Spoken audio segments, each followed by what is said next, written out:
Questo è un video di presentazione per chi poi si dovesse comprare un fucile come questo. Questo è un 80. Io ero un po' contrario a creare un fucile così corto perché ha un costo molto elevato e quindi praticamente per anni non l'ho fatto, per almeno 2 anni, e alla fine la richiesta era tanta e ci ho messo mano.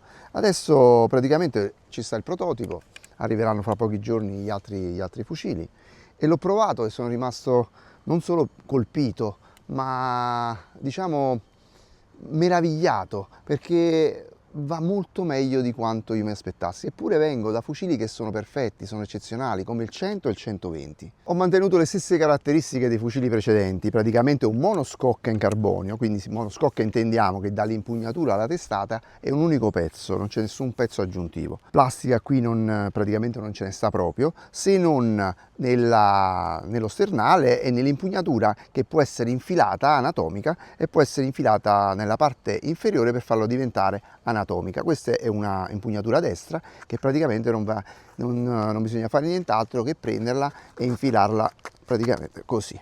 E abbiamo un'impugnatura anatomica per chi insomma è appassionato delle impugnature anatomiche, e forse anche più stabile, poi dipende anche dalla propria mano. E mantenendo le stesse caratteristiche praticamente abbiamo fatto un fusto pieno. Pieno significa che all'interno c'è un materiale tipo un poliuretano espanso che evita che possa girare acqua e impregnarsi, e quindi è bucabile da ovunque. Ma entriamo nel dettaglio. Io sono un pescatore subacqueo che pesco, l'avrò detto 1000 volte, da oltre 40 anni, anche ad alto livello. La mia sfortuna è che praticamente io testo i fucili sott'acqua, e che cosa mi sono accorto? Che praticamente era fondamentale mettere al di sotto dei fucili praticamente dei vani molto grandi che contengono del piombo, in modo tale che il subacqueo può usare un oggetto come questo con un'asta più leggera, un'asta più pesante, aumentando o diminuendo il piombo all'interno delle sacche. Nasce con un'asta da 7,5 e già per un 80 è un'asta molto importante. Però le caratteristiche di questo fucile sono un po' particolari, perché praticamente riesce a sparare un po' più veloce degli altri grazie a delle pulegge con dei cuscinetti in ceramica. Questi sono particolarissimi perché ogni puleggia di queste contiene 2 cuscinetti in ceramica per una scorrevolezza maggiore. Non serve per lo sparo, serve per il caricamento. Grazie alla sua scorrevolezza possiamo caricare degli elastici molto più duri e quindi praticamente con estrema facilità abbiamo maggiore velocità in uscita.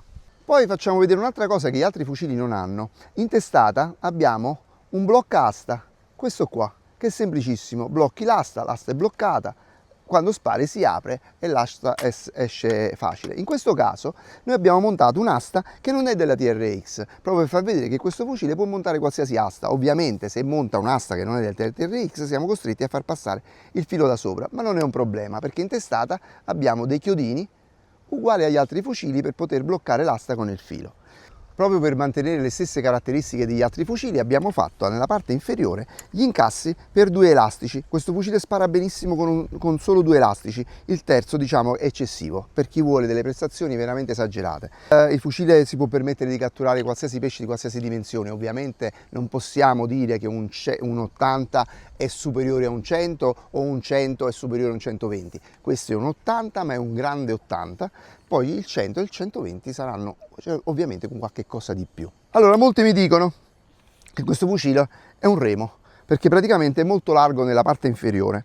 È vero, è molto largo, ma un remo non lo è. Tutto questo che vedete è stato studiato in minimi particolari per avere un ottimo brandeggio e avere un'ottima stabilità. Pensate che questo fucile è vietato per fare il tiro a bersaglio subacqueo perché sarebbe troppo preciso. Nelle regole del tiro a bersaglio vogliono che i fucili siano molto stretti nella parte di dietro per dare più difficoltà e meno precisione. E che vi devo dire? Quindi è un particolare che a voi forse non piace, ma è fondamentale per la pesca subacquea, è fondamentale per avere una precisione e una stabilità. Nella testata è molto piccola, sono 5 cm, quindi non è un remo come pensate, ma anzi brandeggia benissimo e lo vedrete nei video che metteremo dopo. Poi che vi posso dire più? L'asta, molti dicono, ma io voglio l'asta più lunga. A parte che si può mettere un'asta più lunga, un'asta più corta, un'asta più doppia, come la volete voi. Ma io consiglio sempre l'asta corta, perché l'asta corta esce con delle flessioni minori, maggiore precisione. Quindi praticamente l'asta corta è un vezzo, non è un difetto. Poi possiamo andare sul mulinello.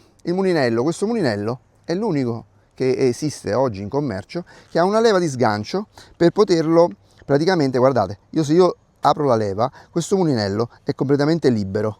Poi se io chiudo la leva è frizionato. Questo qua non solo è frizionato, ma la regolazione della frizione diventa semplice perché essendo una leva è facile da muovere. Però nel momento che l'abbiamo regolato resterà sempre così. Si sgancia per poter arrotolare un filo praticamente dopo che l'avete mollato, oppure praticamente si sgancia perché per un fatto di sicurezza volete lasciare il fucile ma non lo volete che resti sul fondo, quindi lo sganciate e il fucile sale da solo sulla superficie. Perché ha questa forma? Semplice. Questa è una specie di T, se vedete largo ma in effetti poi è stretto nella parte bassa, quindi diciamo una forma a T. Questa forma a T gli dà una robustezza impressionante, ci possiamo saltare sopra e questo fucile flessioni non ne ha. Le flessioni sono uno dei problemi di tutti i fucili, soprattutto negli assemblati, oppure fucili che hanno dei fusti che non reggono lo sforzo il carico degli elastici. E in più abbiamo messo delle carrucole piccolissime dell'Arken, sono le migliori in commercio, cioè se fossero migliori le compreremo, perché noi mettiamo tutto il meglio che c'è oggi sul mercato, tutto ciò che non troviamo sul mercato lo facciamo costruire per avere una migliore precisione. Ah, ma prima di andare voglio farvi vedere un altro particolare. Guardate questi fili, sono indistruttibili, sono fili con intrecci particolari in modo tale da non avere nodi, sono impiombati così. Questo qua rende il fucile praticamente quasi eterno. Diciamo che questo ha un'affidabilità mostruosa, potete andare al mare con questo e basta, senza pensare che si possa rompere qualcosa, e questa è una grande cosa. Ma ora basta con le chiacchiere, andiamo a mare e ovviamente a Sapri. Oggi siamo a Sapri, un posto incantevole, un posto non tranquillo di più, che poi tra l'altro sta vicino alla zona di Palinuro, siamo nella costiera cilentana e anche vicino a Maratea, e quindi siamo in un posto bellissimo. Qui è un porto, guardate, è uno dei primi porti molto innovativi. Vi faccio vedere perché. Allora, inquadra lì, penso che sia uno dei pochi pontili o l'unico pontile che ha la ricarica per le barche elettriche, che non ci sono ancora le barche elettriche, ma qui già hanno le colonnine, quindi sono innovatori in questo. Vi faccio vedere un'altra chicca, venite qua. Siamo a Marina Porto di Sapri. Venite a vedere dietro a questo cartello. Loro fanno pontili, questi sono i primi pontili solari che creano corrente elettrica per le imbarcazioni, e adesso questo è il primo progetto, adesso ci sarà il nuovo che uscirà fra poco, però non vi posso spoilerare niente. E poi vi dico un'altra cosa, loro fanno lavori subacquei, recuperi subacquei, quindi se avete bisogno chiedete a loro. E noi usciamo spesso da questo porto, da questo pontile di Giannetti, che praticamente è dove abbiamo il gommone, e partiamo da qua per andare ogni volta che, poi tra l'altro vedete questi video di pesca subacquea, noi partiamo da qui, da Sapri, quindi facciamo circa quasi 2 ore di macchina ogni volta per venire qui, perché troviamo mare calmo e acqua limpida. A dopo. Allora, siamo a Sapri, calata di sole, quindi è abbastanza tardi. Adesso cercherò di andare a prendere un paio di pesci da mangiare, non grandi, penso, visto che ci sono parecchi carangidi, cercherò di prendere un paio di carangidi da mangiare, o ricciole, però ricciole no, perché adesso sono troppo piccole, quindi niente, vado col piccolino, eccolo qua, e cercherò di andare anche in poca acqua. Ora vediamo, questo qui è un Demo 3, ma anche a Demo 2 questo spara da paura, quindi cioè, è uno spettacolo. È un fucile, diciamo, per tutti i giorni, per l'acqua torbida soprattutto. Io adesso ci sto andando in acqua più o meno torbida, però insomma è un fucile veramente performante, perché può montare aste di tutti i tipi, come ho detto sempre, aste da 6 mm fino a 10, quindi non perdi assetto, perché sotto ci sono dei vani molto grandi, vedete questi qua, grandi, con dentro ci si può mettere il piombo. Già ci sta del piombo, praticamente ne dovete togliere per mettere aste più pesanti e aggiungere per aste più leggere. Quindi praticamente mettendo un vano grande, molto grande dietro e un vano piccolo avanti, si può regolare l'assetto come si vuole. Quindi basta togliere piombo per mettere aste più pesanti e aggiungere piombo per mettere aste più leggere, perché anche con questo fucile voi potete prendere pesci anche molto grandi, perché in caso state all'aspetto e vi passa una leccia molto grande in poca acqua, non avete problemi perché questo fucile è molto performante. Se poi volete sparare spigole o cefali, questo può prendere qualsiasi cosa, il brandeggio è giusto, non è un brandeggio esagerato, perché io il brandeggio esagerato a me non piace, perché muovere troppo il fucile significa che comunque quando vai a premere il grilletto non sei molto preciso, invece quando il fucile ha un buon assetto, allora sicuramente avrai un tiro molto più preciso. Quindi con questo praticamente i pesci non si sbagliano, è impossibile. Ci vediamo fra poco e vediamo che cosa riusciamo a pigliare.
Raga, finalmente a casa, spero che le catture col piccolino vi siano piaciute e niente, io vi dico, se volete acquistare questi fucili dovete chiamare non me ma la Gibar Sub, io so solo quello che l'ha disegnati e la Gibar Sub invece è l'unico distributore, quindi li fanno loro, li fanno montare loro, li ordinate, questi devono ancora arrivare, arriveranno fra penso un mese, per adesso ci sta solo questo.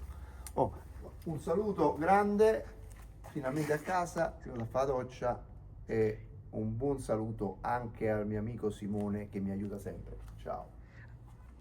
Ah, e mi raccomando, per chi insomma ha seguito tutto il video, iscrivetevi al canale, mi fate un grosso piacere. Ciao.